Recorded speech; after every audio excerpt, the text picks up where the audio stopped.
Hello and welcome to another video from the only channel you need to not only survive the current apocalypse but actually enjoy it. Today's video is going to be about the two trees that were in the Garden of Eden, and there are a lot of theories about what these trees actually were or what they represented. We're just going to kind of stick to the very basics as it's presented in the Bible.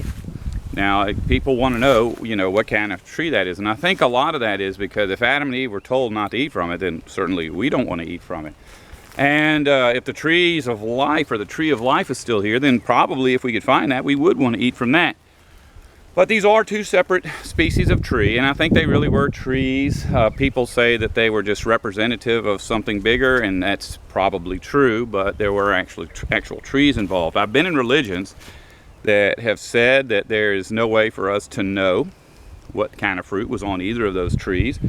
And I've been in religions that say that at least the tree of knowledge of good and bad was an apple tree.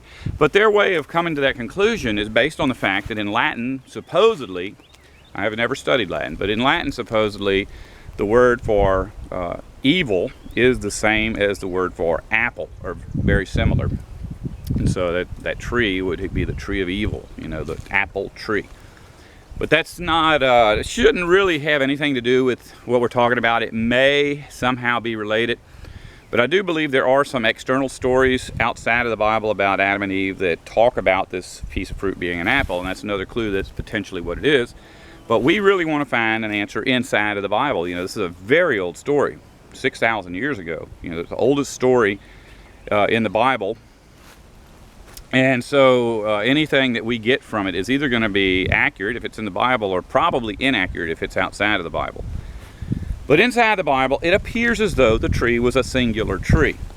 It's hard for me to tell using the transcripts of those ancient manuscripts. If I had actual photographs of the manuscripts, I could possibly see if the word is plural or singular, but I think it's pretty easy to see from the context that it's singular for a couple of reasons. We'll explain that right now. The tree is said to be in the middle of the garden, and in reading the entire Bible, it seems to me that spot is a very, very special spot, and in a future Bible video, I'll explain why that's the case. But it would, from that description, it seems like it's only one tree. Also, in our English Bibles, there is a scripture somewhere in the New Testament that says that Eve's sin was greater than Adam's because Eve was deceived while Adam was not. And that really doesn't make any sense because, grammatically in English it sounds like since Adam freely chose to eat this apple or this fruit, that he hasn't got a sin. Whereas Eve, who was tricked, has a sin. See, that's not what it's talking about. I think the word that's more accurate would be convinced. Eve's sin was greater because she was convinced to eat the apple or the fruit, whereas Adam was not. Now, we know that Adam did eat it, so apparently when he ate the fruit, he had no idea that the fruit was from that tree. Now, the tree was in the center of the garden, so he would have seen it on a regular basis. So if you think, just stop and think, he's eating a piece of fruit, and it looks just like the fruit that was on that tree God said not to eat from, and yet he doesn't recognize it. Why would that be?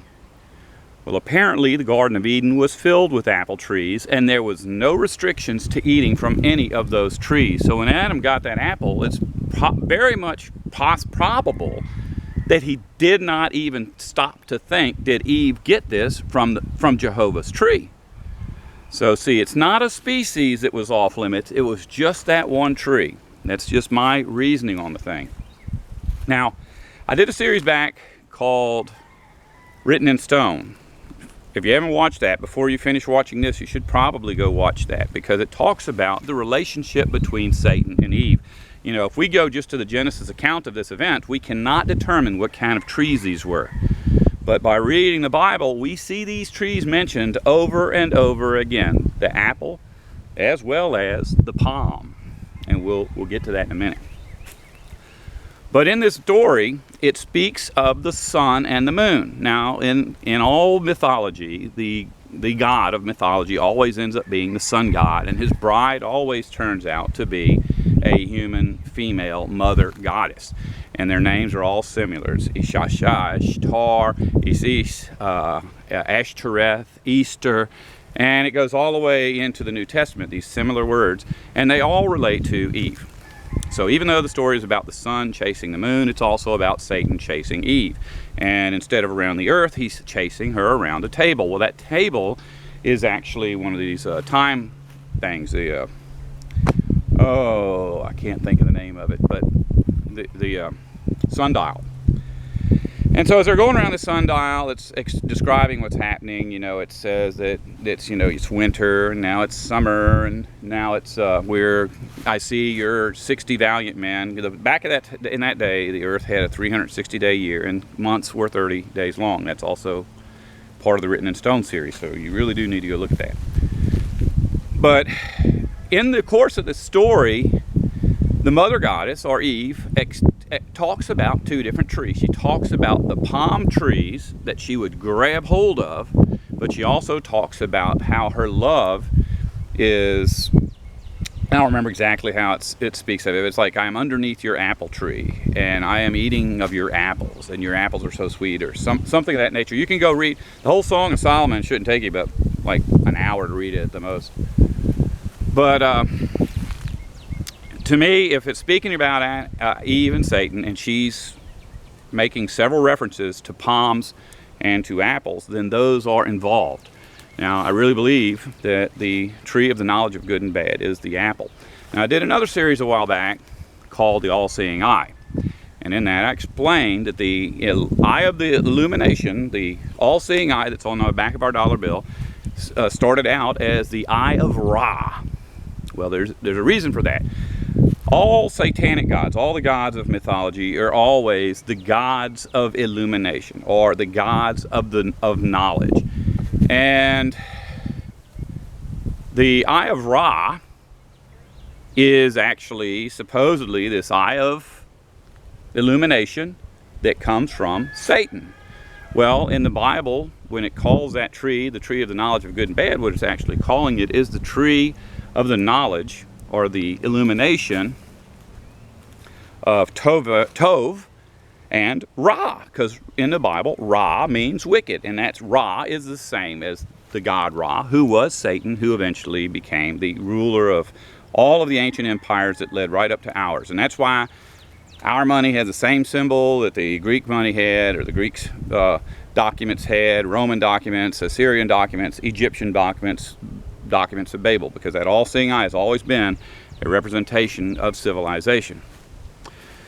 So we figured out that the apple is probably the kind of fruit that would have been growing on that tree that God did not want Adam and Eve to eat from. Now, the trees of life, it's different. Once again, we can't tell from the account if these words are singular or plural, but the trees of life are mentioned over and over again in the Bible as plural. And some Bibles leave them singular all the way through, but it's very obvious when you get into the Greek text that they're not singular at all, because it speaks of them as the trees that produce fruit for man 12 months a year, 12 fruits, 12 harvests. So, you know, just in our own life, we look around, and nature works pretty much similar to the way it always has worked. You know, it's obviously there's been a lot of damage done, but you still have trees that generally will give you 1 or 2, 3, and in some places 4 harvests of fruit in the course of a year. But to produce fruit 12 months a year, you would basically need at least 3 varieties of tree, and I suspect that it was probably 12 varieties of tree, but all of the varieties are varieties of palms. Now we're going to examine from the Bible why that's true. You know, well, this is one of the reasons I don't believe in the book of Enoch. I think the book of Enoch says that the trees of life were like a tamarind. And a tamarind, the tree itself, it must be like some kind of a bean tree, you know, or from that family, because the leaves look like that. The fruits actually look like beans. And a palm tree looks nothing like a bean tree. So, you know, and there's a lot of discrepancies. The book of Enoch has a lot of information in it that is probably accurate, and it was accurate enough that apparently Jude quoted from it, but it wasn't accurate enough for Jehovah to allow it into his Bible. And this is one of the reasons. It's got speculations in there that just are simply not correct. The reason that I say that the palm trees were the trees of life is because in the Bible it gives us description, very, very short description, that the trees of life were in the garden, and then that Adam and Eve sinned, and then the God said, we're going to have to put cherubs out here to keep these people from coming back in here and eating from the trees of life. So they set cherubs all the way around the Garden of Eden to guard it, to make sure that nobody got back in there, because they were protecting the trees of life. So, and look, I'm about to do a series in the future, maybe next year, whatever, about the location of the Garden of Eden and about the book of Revelation. And you'll get a lot more detailed description of this, and I'll be doing that with a script, so I won't be just throwing things out there that I can't back up. But when Moses took the nation of Israel out of Egypt, the first thing they did, one of the first things they did, was to build this big tent called the tabernacle, tent of meeting. And the tent was divided up into several sections, one section called the holy, and then there was a curtain that divided the holy from the most holy. And in that Written in Stone series, I explained that their little ritual that they did in that tent every year represent the restoration of the world, of the universe. So you go in there, and they've got these candlesticks on either side of the wall that represent the restoration of the planets. The priest, dressed as the moon in a ritual designed to remind people that one day the moon would be restored. And he walked through this thing. It's kind of like if you're a Catholic, they've got the signs of the Stations of the Cross. He would walk through and he would pass each of these planets, and he would get into the most holy, and there would be a Ark of the Covenant, which represented the earth, and above that was a little artificial sun. Don't ask me to explain it. And he would stand in front of it with this vest on that had these transparent stones. Well, that was a representation of the restoration of the world. And all along the walls, and I guess over the Ark of the Covenant, were two cherubs. So they are all out in the middle of the desert, but there are this wilderness area. They're marching, and every time they move, they disassemble that tent and they carry it and they set it up again. But every time they set it up, there are those cherubs, just the cherubs, nothing else. But when they get to Israel, they go years and years using the tent, but eventually Solomon builds a temple to replace the tent, but he designs the temple to be just like the tent. In other words, they do the exact same rituals. They had the same implements, the same lampstands, the same Ark of the Covenant, the same little artificial sun. There was a cloud that filled the temple, just as the cloud had once filled the tent. Only this time, once they place it on a very holy spot, which I believe is the spot where the tree of life actually was at one time, and the tree of the knowledge of good and bad. And they put the cherubs back in the temple. And they put cherubs all the way around the temple on the walls. So that represented the Garden of Eden. And these cherubs represented the cherubs that guarded the Garden of Eden from anyone getting in and eating of the trees of life. And along with those cherubs, all along the walls were palm trees. Now, that's not all. Ezekiel saw a vision, and all this stuff, when I get out here and give one of these talks, I really want to go back and check everything to make sure I've got this right. But I know that in the vision, and I remember reading about it, he sees these cherubs, and the cherubs have four faces. There's a face here, and a face here, face here, and a face in the back. And part of the description is that these cherubs' eyes, the eye of this cherub's face here, and the eye of this cherub's face here, are concentrating on palm trees. You see, I mean, it's not, look, it doesn't say in the Bible that the tree of the knowledge of good and bad was an apple tree. And it doesn't say that the trees of life were palm trees.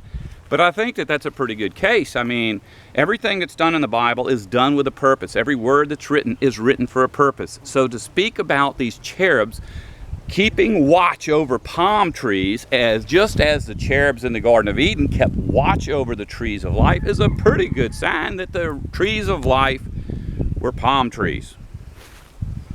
Now this information is, you know what, there's a lot of information in the Bible that to me it just is there, and I'm glad it's there and it builds my faith. I don't really know how that information would have benefited us if it were not simply our curiosity. But now that we know what those trees are, and we know that God's word did not forget about those trees, we're better off for it. We have more knowledge. We have more ability to understand what the Bible is about. And when I talk about the earth being restored, that humans are not going to heaven, we're going to be right back in the Garden of Eden, only this time the Garden of Eden is going to be the entire planet. You know, it's not just my emotions telling me that. It's the Bible. Don't want to survive? Don't listen to me.